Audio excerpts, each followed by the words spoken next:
Bonjour à tous et bienvenue sur la chaîne de Fouini. Bon les amis, on est le jour J. Ce soir, il va se passer des choses très bizarres, moi je vous le dis, puisqu'on en sait un peu plus. Ça me laisse partager entre deux sentiments là. Je suis un peu dubitatif, je vais l'évoquer avec vous, on va aller l'échanger ensemble. Première chose, le poids. On va parler du poids de Martin Bacolé, qui a été un peu l'interrogation d'hier. Il n'a pas pu participer à la pesée contre Joseph Parker puisqu'il était dans l'avion. Donc il a pris l'avion, ça a mis du temps, hein. Il a pris plusieurs avions en fait. Après il a pris un autre avion. En fait il aurait pu prendre un jet privé en fait. Il aurait pu, enfin... normalement ils sont censés lui mettre bien, ils sont censés lui dérouler le tapis rouge vu le service qu'il rend.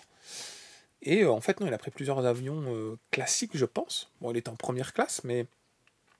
Il avait l'air bien installé dans l'avion, mais le voyage a été éprouvant. Quoi qu'on dise, le voyage il a été éprouvant. On le voit à un moment donné, il a fait une petite vidéo sur ses réseaux sociaux où il est en escale. Et on voit que qu'il n'est pas non plus en pleine forme, c'est normal, hein, il voyage quoi. C'est complètement ouf, complètement perché les gars. Moi je vous le dis, c'est un truc de malade. Il est arrivé même pas 24 heures avant. Il est arrivé même pas 24 heures avant le ting-ding. C'est un truc de fou. Je sais même pas s'il a bien dormi. Là, il est en train de dormir. Je pense qu'il va se réveiller tard en plus. Bon, se réveiller tard, c'est normal. Je pense que le combat, les gars, c'était le co-main event hein, du bois Parker. Donc normalement, il devait avoir lieu autour de 23h, je pense. Je pense. Hein. Donc je dirais que Bacolé Parker, il va rester au même moment. Donc, s'il combat à 23h, c'est logique de se réveiller beaucoup plus tard. Mais bon, bref, c'est quand même fatigant de ouf. Il arrive, et puis du coup, il est salué, il est accueilli avec des fleurs. J'ai regardé pas mal de petites vidéos. Et puis, il se fait interviewer par une journaliste. Et là, la journaliste lui dit est-ce que ça te gêne si on fait une pesée non officielle? Et lui, il dit allons-y. Oui, comment? Il a le cœur sur la main, il aurait pu dire non, on la fait pas. Il a dit allons-y. Bon, il avait sa casquette, son petit t-shirt d'abord, stylé, le petit jean, la petite casquette. Il était en mode stylé, il avait les chaussures aussi. Il est monté 315 livres, ça fait à peu près 142,9 kilos.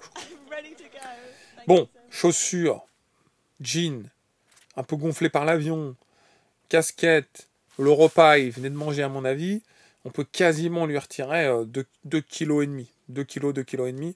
Je pense qu'il doit être autour de 140, quelque chose. Son vrai poids, allez, on va être gentil, 140 kilos. 140 kilos.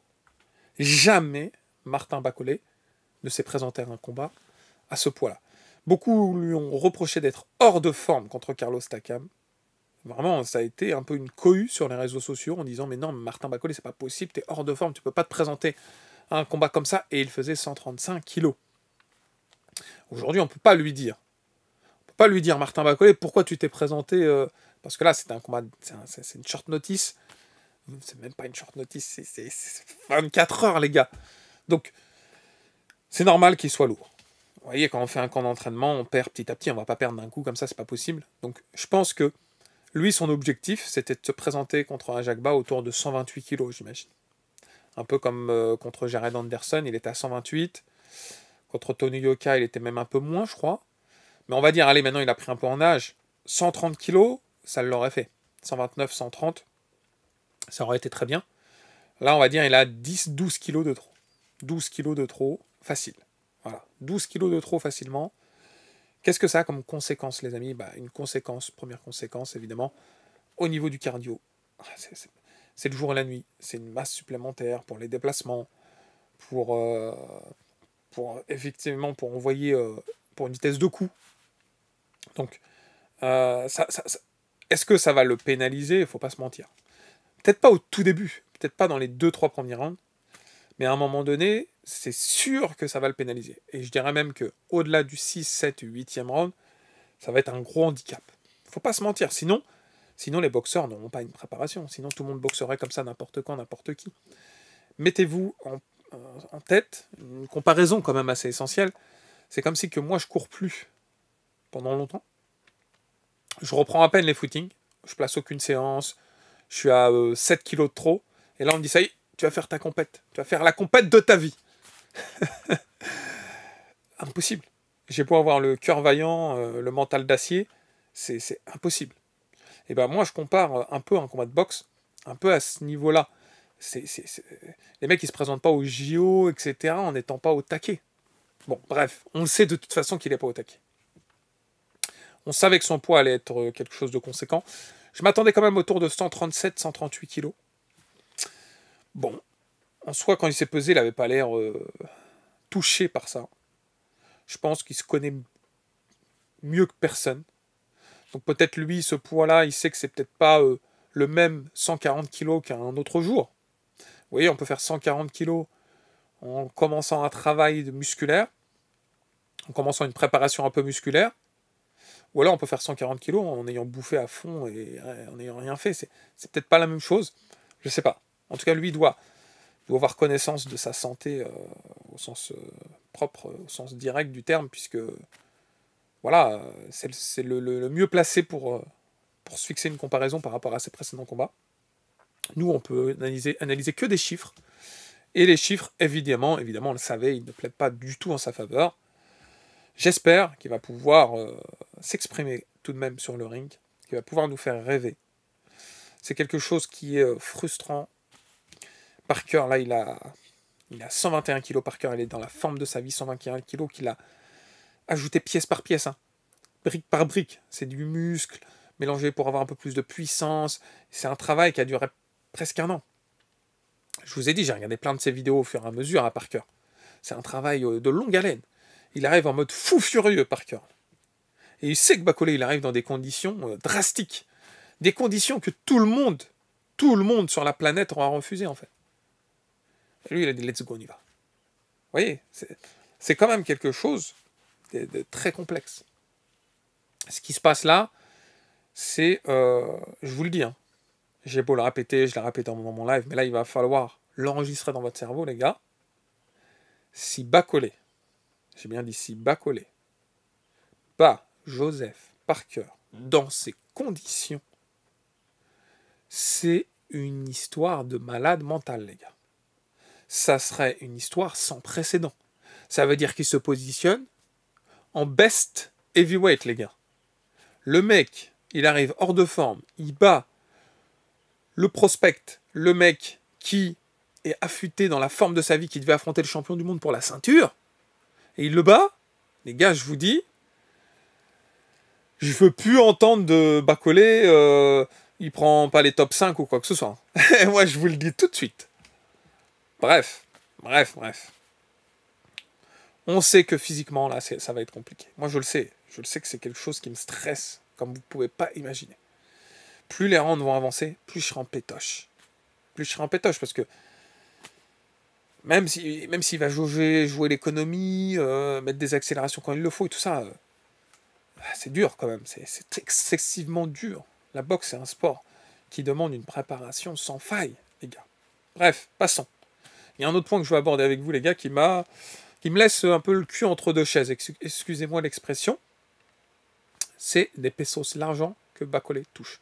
J'avais lu qu'il avait touché quelques millions de dollars, que je trouvais légitime.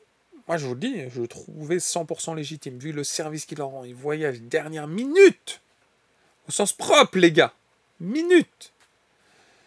Et là, je relis ce matin, au réveil, que Joseph Parker devait toucher 5 millions en affrontant Daniel Dubois, qui était le champion du monde pour la ceinture. Finalement, il touche que 2 millions. Et Martin Bacolé va empocher 600 000 dollars. Alors, du coup, il y a plusieurs choses qui m'ont traversé l'esprit. La première, Parker, il se fait quand même bien léser. Parce que le mec, écoutez bien, le mec, il doit affronter normalement le champion du monde pour la ceinture IBF et 5 millions de dollars. Et là, il se retrouve à affronter Martin Bacolé, sans ceinture en jeu. C'est même lui qui met sa ceinture intérim en jeu, finalement, pour 2 millions de dollars. Waouh! C'est une douche froide, hein, quand même. Il a fait, ouais, let's go! Mais wesh, c'est un let's go qui est empoisonné ou quoi, les gars? Moi franchement, j'aurais été dégoûté. De descendre comme ça, de manière drastique, significative, sur une carte comme ça, où il y a quand même du pognon. Hein. Ça fait yesh. Moi, je vous le dis, Parker, à mon avis, il a dû se dire, Il ne le montre pas à l'image, mais il doit être... Ouais, j'ai regardé un peu les sommes qu'il a touchées précédemment. Il touche quand même plus, bien plus que ce qu'il touche habituellement par cœur. Contre Joe Joyce, il avait touché à peu près 500 000, 600 000 dollars. Donc il s'en sort bien avec 2 millions. Faut pas... C'est 2 millions, les gars. Évidemment. Mais bon, ça fait un ascenseur émotionnel quand même. Quant à Martin Bacolé, 600 000 dollars. 600 000 dollars, les gars. 600 000 dollars. Alors, à côté de moi me dit... Il y a un côté de moi qui me dit... Ils ont abusé. Ils ont abusé, ils auront pu lui donner... Ils dépassaient le million. Lui donner 2 millions comme Parker parce que le mec, il rend un service de fou. Parce qu'il prend des risques à venir, comme ça, sans préparation. Oui, quoi qu'on dise, même s'il rend service à la Turquie, et qu'il mettrait a priori bien derrière, il prend le risque de prendre une défaite. Et de se retrouver dans une position dans le classement qui sera peut-être plus en sa faveur. Même si tout le monde le sait, qu'il fait un combat à short notice, comme ça. Mais quand même, je m'attendais à une somme plus onéreuse. Un côté de moi me dit ça. Me dit, mais il y a un autre côté de moi qui me dit 600 000 dollars en 48 heures. Même pas 48 heures. 600 000 dollars. Qui va cracher dessus? 12 rounds, 600 000 dollars, prévenu comme ça, sans faire la prépa, sans faire le camp, sans être en mode survie pendant des mois, etc. Sans les à côté de journalistes à se déplacer, etc. C'est 600 000 dollars. One shot comme ça. C'est quand même, on va pas se mentir. C'est à prendre. Voilà, c'est à prendre. Quand on dit apprendre ou à laisser, on prend, les gars. Surtout que derrière, elle a priori, sauf s'il se prend un KO de ouf fou, a priori, dans la foulée, il prend un Jacques Bas, ou il se refait un billet. Donc il va se faire 2 bons billets, peut-être 1 million. Allez, peut-être 1 million en 3 mois, quoi. Donc en soi, on crache jamais sur l'argent. Faut pas non plus être super gourmand. C'est vrai que je m'attendais à ce que ça dépasse le million. Mais bon, on va pas se mentir. Tout le monde pour un travail aussi court prendrait 600 000 dollars, les gars. C'est un truc monstrueux. Mais j'attends vos commentaires avec impatience, la famille. Ce soir, les gars. Ce soir, l'échéance, les amis. J'espère que vous avez passé un bon moment en ma compagnie. N'oubliez pas le pouce qui fait plaisir. Si ce n'est pas déjà fait, de vous abonner à la chaîne. Je vous dis à tout à l'heure, la famille. Ciao, ciao.